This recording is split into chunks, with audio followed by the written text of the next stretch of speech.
लेकिन हमारी आकाशगंगा आसपास की 20 अन्य क्लस्टर आकाशगंगाओं का सिर्फ एक हिस्सा है और वो क्लस्टर हजारों आकाशगंगाओं से बने सुपर क्लस्टर का हिस्सा है और सुपर क्लस्टर एक सुपर सुपर क्लस्टर का हिस्सा है और ये चलता रहता है 100 अरब से भी सुपर गैलेक्सी। अधिक आकाशगंगाओं से बनी एक माला जैसा है।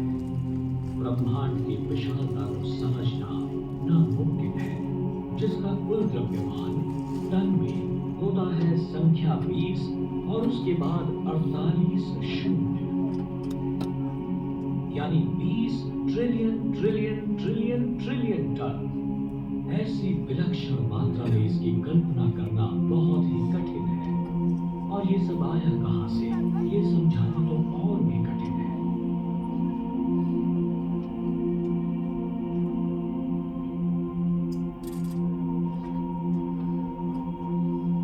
ये जानना बहुत ही मुश्किल है कि यूनिवर्स की गैलेक्सी। शुरुआत कैसे हुई। कुछ का मानना है कि ना तो इसकी कोई शुरुआत थी और ना ही कोई अंत होगा।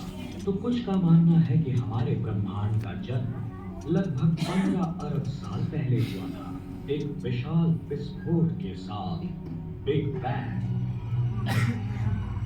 जैसे ही बिग बैंग शुरू हुआ, यूनिवर्स में जितनी भी मैटर हम देख रहे हैं वो बन गई प्राइमोर्डियल फायरबॉल, अरबों डिग्री घन और इतना अविश्वसनीय रूप से घना कि इसके एक चम्मच का वजन होगा अरबों टन। जब ये आग का गोला अचानक विस्तृत हुआ तो इसने अंतरिक्ष का निर्माण किया और उसमें फैला मैटर। समय के साथ जैसे जैसे मैटर ठंडा पड़ने लगा, गुरुत्वाकर्षण ने इस मैटर को पहले तारों में केंद्रित किया और फिर आकाशगंगाओं में, पर इसका कोई गवाह नहीं था क्योंकि जीवन अभी तक नहीं आया था। पैदा होने वाले शुरुआती सितारे ज्यादातर हाइड्रोजन और हीलियम से बने थे, लेकिन इन तारों की गर्म कोर ने इन हल्के और प्रचुर तत्वों के परमाणुओं को उन दर्जनों भारी तत्वों में परिवर्तित किया जिन्हें आज हम यूनिवर्स में पाते हैं। जब इन पहली पीढ़ी के सितारों की मृत्यु हुई तो इन सभी तत्वों को इंटरस्टेलर स्पेस में छोड़ दिया गया, जहां इन्होंने स्टार पीढ़ियों का गठन किया और उसके बाद ब्रह्मांड लगातार इन भारी तत्वों से समृद्ध होता चला गया।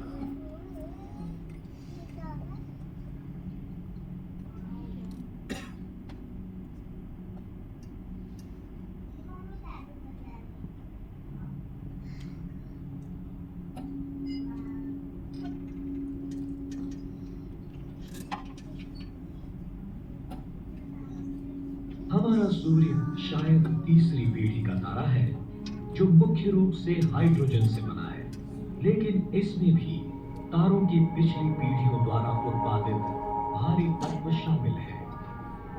हमारे सौर मंडल में पृथ्वी और अन्य ग्रहों का निर्माण सूर्य के गठन से हुए बाई प्रोडक्ट्स के रूप में हुआ था।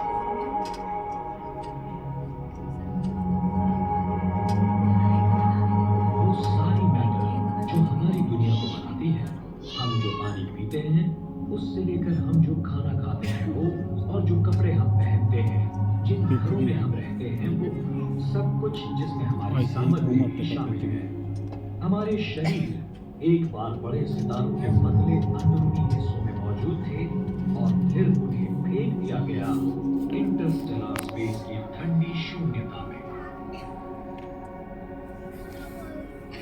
जैसा कि कवियों ने लिखा है, हम सभी स्टारडस्ट से बने हैं। आपके दाहिने हाथ में हो सकता है एक टूटे हुए तारे का तत्व और दूसरे तारे का तत्व बाएं हाथ में। खगोल शास्त्री कार्ल सेगन ने कहा था, ये ब्रह्मांड हमारे भीतर है।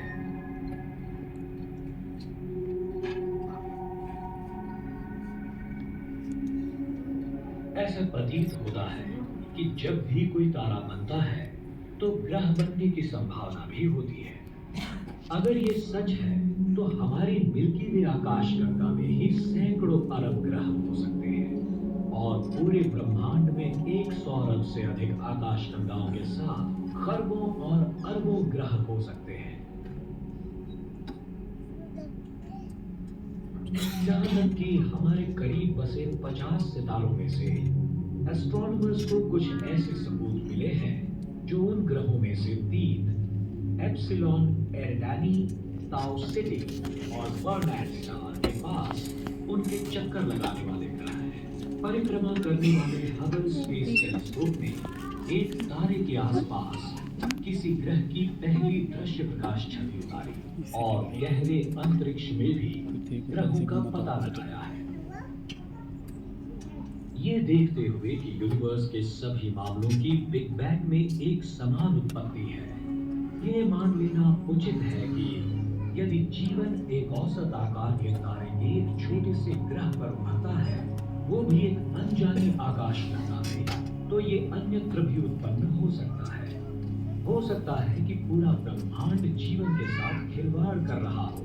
हमारे सूर्य से पहले लाखों तारे बन चुके थे जो कि बुद्धिमान होने की संभावना व्यक्त कर रहे थे। पृथ्वी के अस्तित्व में आने से बहुत पहले ही प्राणी अपनी आकाशगंगा में विकसित हो सकते थे। लेकिन अगर वहां जीवन है तो हमारे साथ अब तक किसी ने संवाद क्यों नहीं किया? सितारों से हमें अलग करने वाली दूरी इतनी भारी है कि ये लगभग असंभव है कि पास के तारे के ग्रह के साथ भी संपर्क स्थापित हो सके। अगर हम रेडियो सिग्नल भेजते हैं हमारे सबसे नजदीकी सितारे सीरियस तक, तो 8.5 साल तक वो सिग्नल वहां पहुंच ही नहीं पाएगा।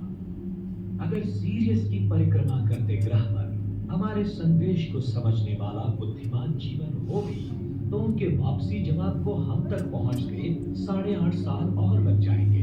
यानी हमारा संदेश पहुंचा या नहीं ये जानने में 17 साल लग जाएंगे। सुदूर बसे ग्रहों के साथ संवाद करने में हमें सदियों लग जाएंगी। पर इसने अमेरिकन खगोल शास्त्री फ्रैंक ड्रेक को नहीं डगमगाया, जिन्होंने 24,000 प्रकाश वर्ष दूर स्थित गोलाकार क्लस्टर हर्क्यूलिस कॉन्स्टेलेशन में रेडियो संदेश भेजे। उसे उम्मीद थी कि 5 लाख सितारों में से कम किसी एक का एक ग्रह हो सकता है जिसमें उन्नत प्राणी जीवन हो जो वापसी संदेश भेजने में सक्षम हो। ड्रेक और कार्ल सेगन जैसे खगोलविदों ने आने वाले संकेतों का पता लगाने की भी कोशिश की जो 500 निकटतम सितारों में से आ रहे थे, और अब तक ये कोशिश कामयाब नहीं हुई। अगर हमें कभी संकेत प्राप्त होते हैं किसी अलौकिक सभ्यता से, तो ये इतिहास की सबसे बड़ी खबर होगी। अब रेडियो सिग्नल एक बात है, लेकिन क्या संभावनाएं हैं कि हम कभी गहरे अंतरिक्ष में जाएं और ऐसी किसी जगह पर अलौकिक प्राणियों से मिलें? आधुनिक तकनीक के साथ एक अंतरिक्ष यान लगभग 50,000 किलोमीटर प्रति घंटे की यात्रा कर सकता है। अगर हम आज अपने सबसे करीबी स्टार अल्फा सेंटोरी के लिए यात्रा आरंभ करें, तो इसमें हमें लगभग 100,000 साल लग सकते हैं।